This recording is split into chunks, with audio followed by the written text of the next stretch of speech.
이름으로 기도하옵나이다. 아멘.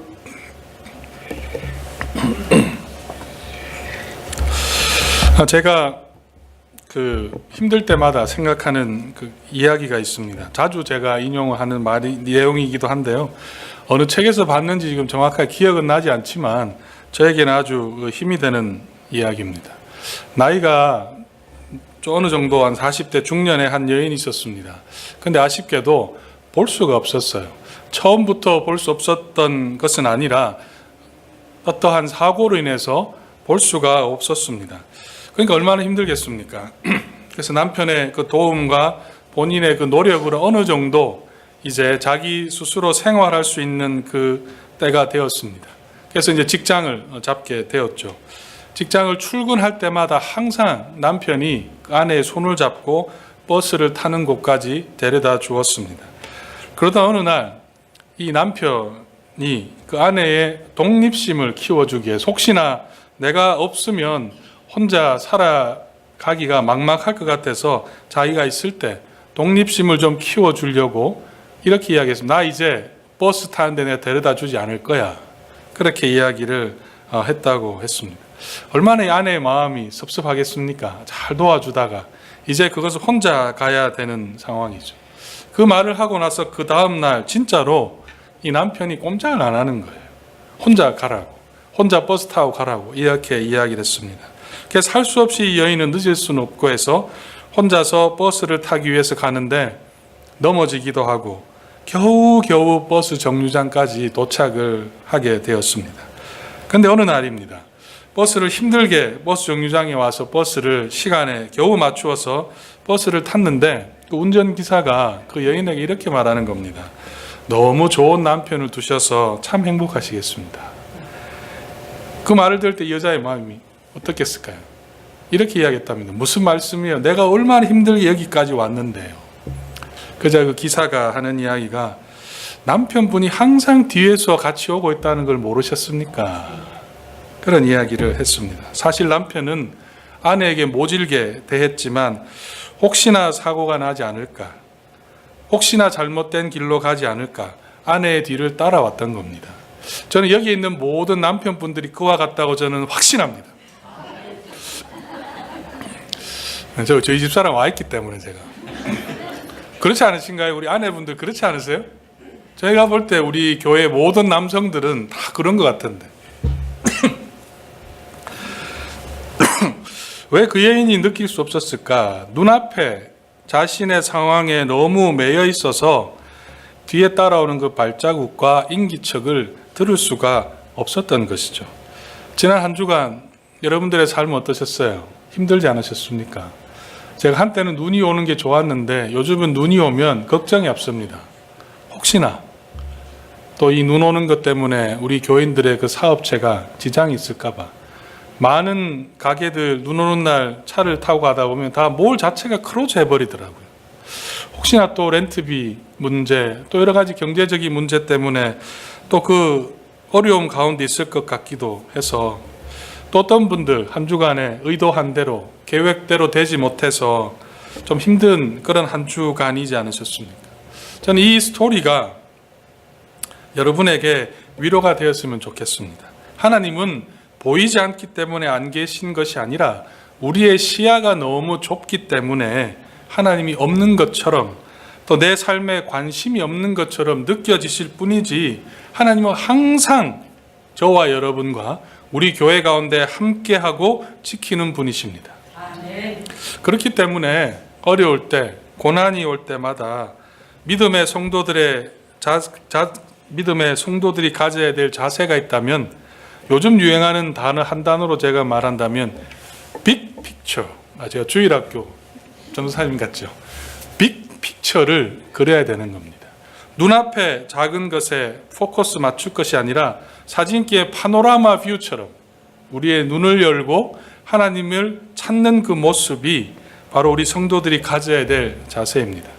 그렇다면 우리의 삶에 그려가시는 그 하나님의 큰 그림, 빅피처는 여러분 무엇이라고 생각합니까? 이렇게 제가 시작해 보겠습니다. 여러분 세상에서 가장 잘 듣는 만병통치약이 하나 있어요. 어떤 건지 아세요? 만병통치약? 모르시나요? 구약과 신약입니다. 네. 다행이네. 웃어주셔서. 제가 여기 원고에 써놨어요. 참 열심히 준비한 유머인데 웃어달라고 적어놨는데 구약과 신약입니다. 이 성경에 대해서 잠깐 말씀드리면 하나의 빅픽처를 성경은 보여주고 있습니다. 저는 옛날 성경책이 그래서 참 중요하다고 생각해요.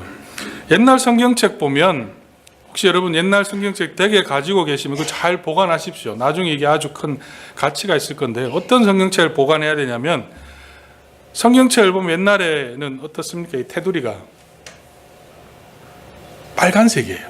기억나세요? 옛날 성경은 다 빨간색이었어요. 무엇을 상징하는 거겠습니까? 예수 그리스도의 보혈의 피를 상징하는 겁니다. 그리스도의 고난, 죽으심, 부활, 구원 그 모든 것들을 옛날 성경책은 빨간색으로 다 저는 그게 참 중요한 의미를 가지고 있다고 생각해요. 그런데 요즘 성경책 여러분 한번 보시죠. 제가 가지고 있는 성경도 저는 은색이에요. 은색. 어떤 분들은 금색입니다. 왜 금칠을 하게 됐을까요? 교회가 힘을 가지기 때문에. 지금 한국 교회, 지금 교회들의 문제는 교회가 힘을 가지기 때문에 문제예요. 성경이 교회가 힘을 가졌다는 걸 나타내기 위한 하나의 그 모습, 멋있는 성경책. 사실은 성경은 멋있다고 의미하는 게 아니라는 겁니다. 성경은 그리스도를 보여주는 것이 성경이죠. 그런 면에서는 저는 성경책을, 제가 성경을 만들면 다시 빨간색으로 이 성경만을 통해서도 그리스도를 보여준다. 성경은 하나의 큰 픽처가 바로 그겁니다. 그래서 이 예수 그리스도가 성경의 핵심이에요. 우리가 성경탐구 40일 하신 분들은 기억하시겠지만 구약은 뭘 보여주고 있습니까? 구약은 오실 예수 그리스도, 오실 예수 그리스도에 대한 약속을 말하고 있는 것이 구약 성경입니다. 그렇다면 신약은 오실이니까 오신 예수 그리스도를 보여주는 것이 신약 성경이에요. 신구약은 다 예수 그리스도를 말합니다. 구약 성도들은 십계명을 잘 지켰기 때문에 구원받은 것이 아니라 그들은 오신 예수 그리스도를 믿었어요. 신약은 오신 예수 그리스도를 전하고 믿는 겁니다. 그래서 구원이라는 것은 결국은 누구 때문입니까? 예수 그리스도를 통해서 구원에 이른다는 것이죠. 그것이 성경에서 우리에게 가르쳐주는 핵심입니다. 이것에 관해 예수님께서 이렇게 말씀하셨어요. 누가복음 24장 44절 말씀인데요. 우리 같이 한번 읽어볼까요? 자, 시작. 내가 너희와 함께 있을 때에 너희에게 말한 바 곧 모세의 율법과 선지자의 글과 시편의 나를 가리켜 기록된 모든 것이 이루어져야 하리라 한 말이 이것이라 하시고 이에 그들의 마음을 열어 성경을 깨닫게 하시고. 보세요. 여기 나오는 모세 율법, 선지자의 글, 시편 이것이 무엇을 말하는 겁니까? 구약입니다. 구약. 구약 성경이 누구를 가리킨다는 거예요? 나를 가리킨다는 거죠. 예수 그리스도를 구약 성경에는 나타내고 있다는 것을 말씀하고 있습니다. 그럼 여러분, 요즘 우리가 구약 성경을 열심히 지금 읽고 있습니다. 무엇을 놓치지 말아야 되냐면 무엇을 먹을까, 무엇을 먹지 말아야 될까 포커스가 아니라 그 속에서 우리는 예수님을 찾아야 돼요. 성경에서 예수님을 찾지 못하면 엉뚱한 곳에 주님을 찾게 되는 겁니다. 지금 한국에 예수님이 몇 명 계시는지 아세요? 자칭 예수님이 50명이나 있대요. 한국에. 성경 속에서 예수님을 찾지 못하면 한국에만 50명 있으면 미국에 몇 명 있겠습니까? 엉뚱한 곳에 빠질 수가 있다는 거예요. 그렇기 때문에 성경을 통해서 예수님을 만나야 됩니다. 여러 가지 성경에 그리스도를 나타내는 증거들이 넘쳐나는데 그중에 대표적인 사건을 제가 하나 말씀을 드리면 창세기 22장의 말씀에 아브라함이 그의 아들 이삭을 바치는 장면이 나옵니다. 하나님께서 22장 2절에 보면 이삭을 모리아 땅으로 가서 나에게 바치라고 하나님께서 명령하셨습니다. 여러분 그 설교 많이 들으셨죠? 그 설교에 들은 그 핵심이 어디에 있었습니까? 아브라함의 그 믿음입니다. 그죠? 내 아들을 바칠 수 있는 만큼의 그 아브라함의 믿음이 얼마나 대단한가에 대해서 설교를 많이 하게 되죠. 그리고 우리도 그와 같은 믿음을 가져야 된다라고 말씀을 하게 됩니다. 그리고 또 하나 우리가 설교를 통해서 이삭의 그 순종. 이삭은 나이를 따져보면 10대의 나이입니다. 아버지보다 더 힘이 강한 나이예요. 그럼에도 불구하고 이삭은 철저히 그 아버지 아브라함의 말에 순종했습니다. 그래서 우리도 순종해야 된다. 이 두 가지를 보면 참 우리에게 도전이 되는 말씀이고 너무너무나 우리에게 그 힘이 되는 그런 말씀인데요. 근데 한편으로 좀 생각해 보면 과연 그 내용이 아브라함의 그 믿음이 얼마나 견고한가를 보여주는 내용이었을까? 그것이 목적이었을까? 하나님의 큰 그림, 큰 빅처, 구원이란 관점에서 한번 이 본문을 좀 볼 필요가 있어요. 하나님이 아브라함의 믿음을 테스트하기 위한다면 사실은 좀 잔인합니다. 여러분 중에 아들을 바치라고 하면 바칠 수 있는 사람 한번 손 한번 들어보십시오. 저는 다행히 아들이 없어요. 저는 손 들 수 있습니다. 아들이 없기 때문에. 사실 쉽지 않은 거예요. 아무리 미운 아들이라도 그 아들을 바친다? 그 아들이 독생자면 더 바치기 힘든 거죠. 어쩌면 하나님은 좀 잔인하다. 사랑의 하나님과 이게 어떻게 연결이 가능하겠습니까? 물론 히브리서 11장에 보면 아브라함이 다시 살아날 줄로 믿었다라는 표현이 있어요. 그래서 그것을 그 믿음을 가지고 아브라함의 믿음을 이야기를 합니다. 견고한 믿음이다. 하나님이 아브라함에게 다시 생명을 살릴 줄 믿었다. 이렇게 연결을 사실은 짓고 있는 것. 저는 아브라함의 믿음을 비판하고 싶은 마음은 없어요. 너무너무나 좋은 믿음이고 그렇게 보는 것도 저는 성경을 읽으면서 나쁘다고 생각하진 않습니다.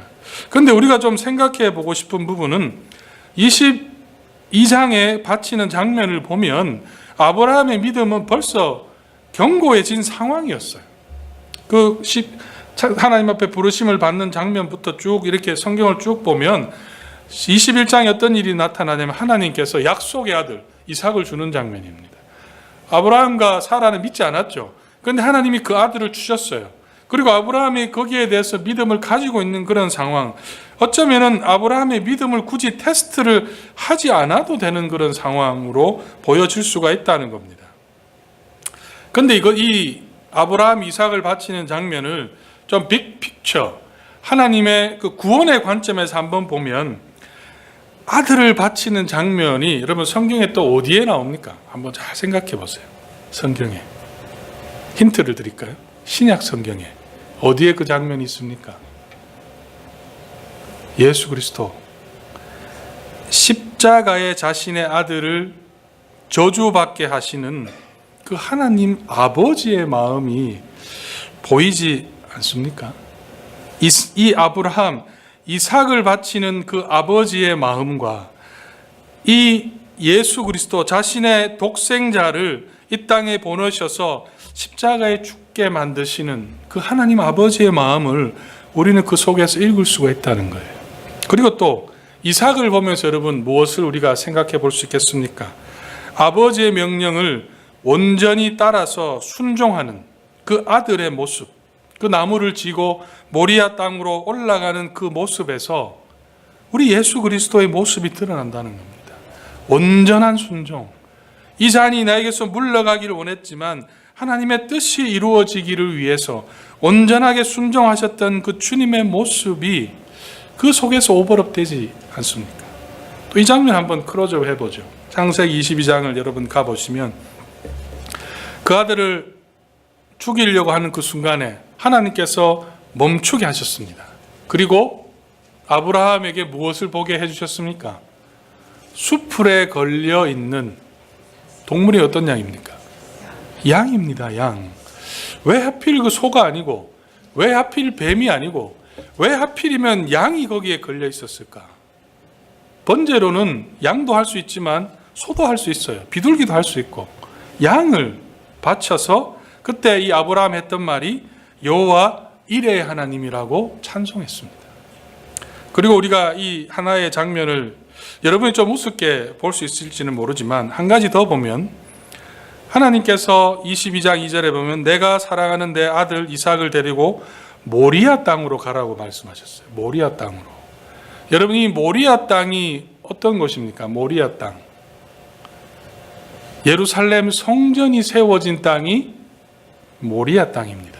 그리고 예수님께서 십자가에 달려 죽으신 곳이 골고다 언덕이 바로 모리아 땅에 있어요.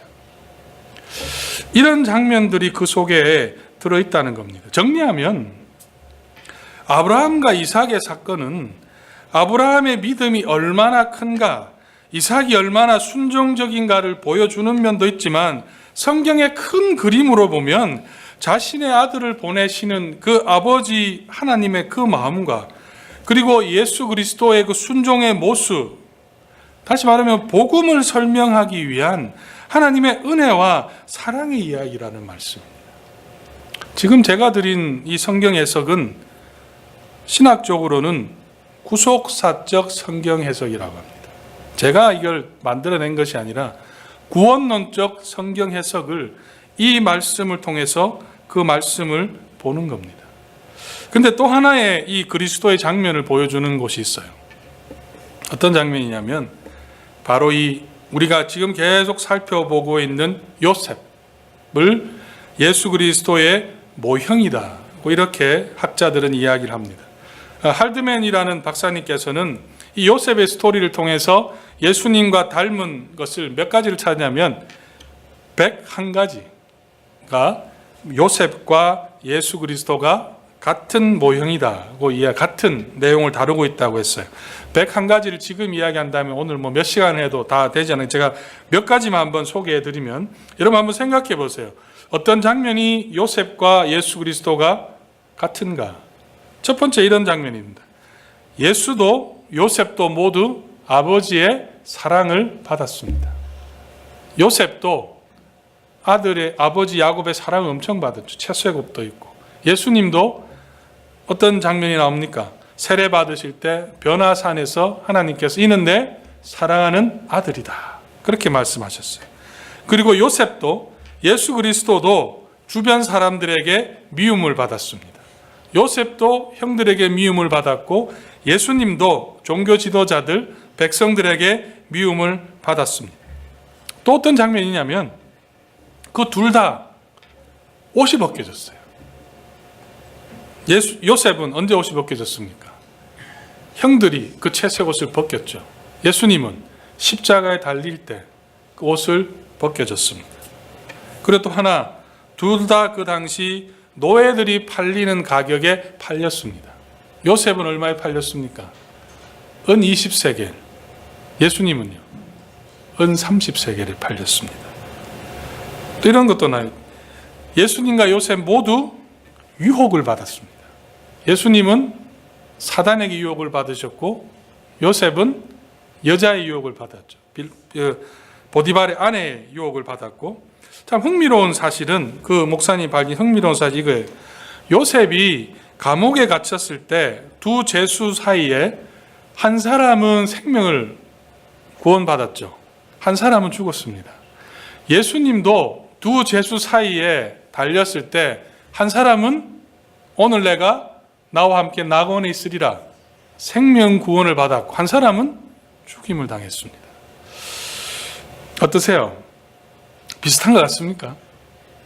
이걸 이 힐드맨이라 박사님은 101가지를 찾아냈어요. 쫙. 솔직하게 그 내용을 제가 읽은 제 심정을 말씀을 드리면 요셉의 모습 속에서 예수 그리스도의 모습을 찾는 것이 성경을 구속사적으로 보는 것에는 참 유익하다는 데는 저는 동의는 하지만 101가지를 찾아가면서 요셉과 예수를 동일 선상에 놓는다는 것은 다소 무리가 있어 보인다는 생각을 좀 했습니다. 좀 억지스럽다. 그런 생각을 좀 했어요. 근데 제가 말씀을 묵상하면서 결코 부인하지 말아야 될 하나의 사실이 있습니다. 요셉의 모습 속에서 예수 그리스도의 모습을 하나를 딱 집어서 저에게 물어보신다면 저는 고난이라고 생각합니다. 요셉이 당한 그 고난, 예수님의 그 당한 고난이라고 생각해요. 제가 고난을 말하는 것은 두 사람의 육체적인 어떤 심리적인 고통의 크기를 말하지 않습니다. 왜냐하면 요셉이 당한 그 고난을 예수님이 당한 그 육체적인 그 심리적인 영적인 아버지께 버림당한 그 고난을 어떻게 그 강도를 비교할 수 있겠습니까? 주님은 인간이 경험할 수 있는 고난의 끝을 경험한 거예요. 근데 요셉은 육체적인 고난을 생각해보면 사실 예수님의 고난과는 비교할 수 없을 만큼의 약한 그런 고난을 받았던 것밖에는 되지 않는 겁니다. 제가 이 고난을 말할 때는 두 사람의 이 고난의 결과, 고난에 대한 큰 그림을 저는 동일하다고 생각합니다. 구원의 관점에서 보는 거예요. 고난의 결과를 없이 비교해 보면 사실은 큰 차이가 있어요. 요셉은 그 고난을 이겨내서 총리가 되었죠.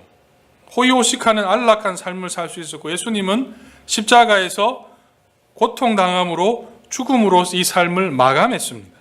요셉과 비교하면 예수님의 경험은 정반대의 경험입니다. 하지만 우리가 주목해야 되는 것은 두 사람의 그 고난의 경험한 결과예요. 구원의 큰 틀로 한번 이 장면을 보면 요셉이 총리가 된 것이 중요한 사실이 아니라 요셉이 총리가 됨으로써 어떠한 일이 구약 역사에 기록이 되어 있습니까? 가뭄으로 고생하는 죽을 수밖에 없는 그 하나님의 백성, 야곱과 하나님의 택한 백성이 생명을 구원하게 된다는 사실이 중요하다는 겁니다. 하나님은 요셉의 그 고난을 통해서 더 큰 그림을 그리고 계셨습니다. 단순히 그가 총리가 되어 잘 먹고 잘 사는 것이 아니라 하나님은 총리가 되게 함으로써 하나님의 백성을 구원하는 그 길을 위해서 그를 총리로 만드신 거예요. 요셉의 고난이 개인적인 성공을 위한 발판이 아니라 민족의 구원을 위한 하나님의 뜻이 그곳에 있었다는 겁니다. 요셉이 예수님의 그 모형이 될 수 있는 점도 예수 그리스도의 고난을 통해 무엇이 이루어지셨습니까? 구원이 이루어졌어요. 예수님의 그 고난의 시간을 통해서 저와 여러분이 하나님의 자녀가 될 수 있었고 우리가 생명의 길을 설 수 있었다는 겁니다. 다시 말해 하나님의 큰 그림의 관점에서 요셉도 예수님의 그 고난도 구원이었다는 거예요. 사랑하는 성도 여러분, 우리의 삶도 하나님의 큰 그림으로 볼 수 있어야 합니다. 여러분이 그 겪는 그 고난, 그 어려움이 결코 의미가 없는 고난이 아니라는 겁니다. 그렇기 때문에 우리에게 중요한 것은 왜 이런 일이 일어났는가 원인을 찾기보다는 이 나에게 있는 이 어려움이 하나님의 구원을 이루시는 그 과정으로 우리가 볼 수 있어야 된다는 거예요. 나를 영원한 생명의 길로 인도하시기 위해서, 더 그 길을 잘 걸어가도록 하기 위해서 하나님의 그 큰 그림 속으로 보면 지금 내가 겪는 그 고난이 좀 다르게 보이지 않겠습니까? 오늘 우리가 읽은 이 말씀으로 돌아가 보겠습니다. 우리가 읽은 이 말씀은 요셉이 자신의 총리가 되어 있는지도 모른 채 찾아오는 그 형제들에게 한 요셉의 대답입니다. 여러분이 요셉이라면 그렇게 찾아온 형제들에게 무엇이라고 말씀하겠습니까? 제가 요셉이라면 형들을 보는 순간 저에게는 뭐부터 탁 들어올까요? 여러분도 그런 경험 있으시죠? 나에게 상처를 준 사람 탁 보는 순간 뭐가 탁 일어납니까? 그 사람보다는 상처가 떠올라요. 요즘 많이 나오는 표현은 트라우마. 형들을 보는 순간 미움과 온갖 그 어쩌면 좀 덮어둔 거죠. 상황으로. 감정의 바닥에 있던 것들이 형을 보는 순간 겨우겨우 이렇게 눌러놨는데 그게 그냥 확 다 뒤집어 엎어버리는 거예요. 폭풍이 오면 물이 완전 흙탕물이 되는 것처럼. 그와 같은 시간이 분명히 있었을 텐데 이 요셉은 너무너무 차분하지 않습니까? 당신들이 나를 이곳에 팔았다고 해서 근심하지 마소서, 한탄하지 마소서. 하나님이 생명을 구원하시려고 나를 당신들보다 먼저 보내셨나이다. 이 한 구절에는 요셉의 인생을 보는 눈이 달려 있는 거예요. 요셉은 자신의 그 상처, 아픔을 지금 무엇으로 보고 있습니까? 하나님의 뜻, 큰 그림 속에서, 큰 하나님의 큰 픽처 속에서 지금 그것을 보고 있는 겁니다. 큰 그림 속에 지금 상황을 볼 때 요셉은 이것이 바로 하나님의 뜻이 있었구나. 구원을 이루기 위한 하나님의 뜻이 있었구나를 이 요셉은 발견하게 된 것이죠. 종려주일입니다. 오늘 종려주일 예수님께서는 지금부터 1988년 전에 예루살렘 성에 나귀를 타고 입성하셨습니다. 나귀를 타신 이유는 스가랴 9장 9절의 말씀을 이루시기 위한 하나님의 뜻이 그곳에 있었던 겁니다. 사람들은 그 예수를 보고 환호했습니다. 호산나라고 외치며 찬양했습니다. 하지만 주님은 그들의 소리에 전혀 개의치 않았어요. 그들이 나를 찬양할 때 예수님도 같이 좋아서 찬양한 것이 아니라 전혀 그들의 말에 귀를 기울이지 않았습니다. 오히려 담담히 고난의 길을 걸어가셨습니다. 제자들이 배신을 해도, 사람들이 위협을 해도 예수님은 말 한마디 하지 않으시고 그 모든 고통을 다 받으셨습니다. 왜 그렇게 하셨겠습니까? 예수님도 큰 그림을 그렸던 거예요. 내가 지금 당하는 그 고난이 인류를 향한, 하나님의 택한 백성들을 향한 구원의 길임을 예수님께서는 다 아셨기 때문에 기꺼이 예수님께서는 그 고난의 길을 걸어가셨던 겁니다.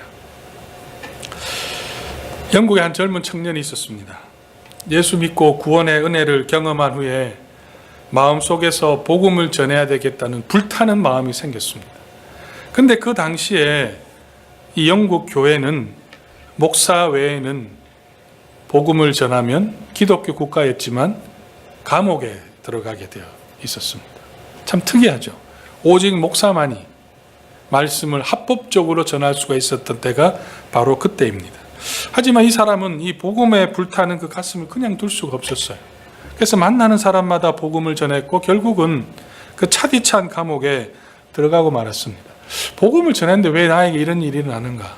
그 속에서 할 만도 하는데도 그는 감옥에서 실망하지 않았다고 합니다. 오히려 그는 기도하면서 하나님의 큰 그림을 그렸습니다. 나는 곧 나가게 될 것이다. 그리고 나는 다시 가서 복음을 전할 것이다. 하나님의 구원의 통로가 될 것이다. 그리고 나는 천국에 갈 것이다. 그 큰 그림을 그리고 그 고난의 과정들을 책으로 쓰기 시작했습니다. 그 사람이 누구냐? 존 버년입니다. 그가 쓴 책이 철로역정이라는 책입니다. 큰 그림을 그리는 사람은 작은 것에 연연하지 않습니다. 인생의 큰 그림을 그리는 사람은 눈앞에 작은 고난 속에서 하나님의 큰 그림을 찾아가는 겁니다. 제가 사진 하나 준비했습니다. 한번 여러분 이게 뭔지를 한번 잘 보세요. 여러분 이게 뭘 지금 상징할까요? 무엇이겠습니까? 여러분 지금 보실 때 이게 나타내는 게 있어요. 우리 안에 있습니다. 다음 사진 보여주시죠. 제가 오늘 아침 여기 그 찍었어요. 제가 왜 이 그림을 보여드렸냐면 우리는 거기에 현장에 포커스하면 전체가 보여주는 걸 몰라요. 우리 인생에 일어나는 많은 일도 마찬가지입니다. 거기에만 매여 있다 보면 거기만 쫙 클로즈업해서 그것만 보다 보면 전체를 놓칠 수가 있다는 거예요. 사랑하는 성도 여러분, 고난이 오면, 어려움이 오면, 아픔이 생기면, 상처가 생기면 거기에 너무 마음 쓰지 마세요.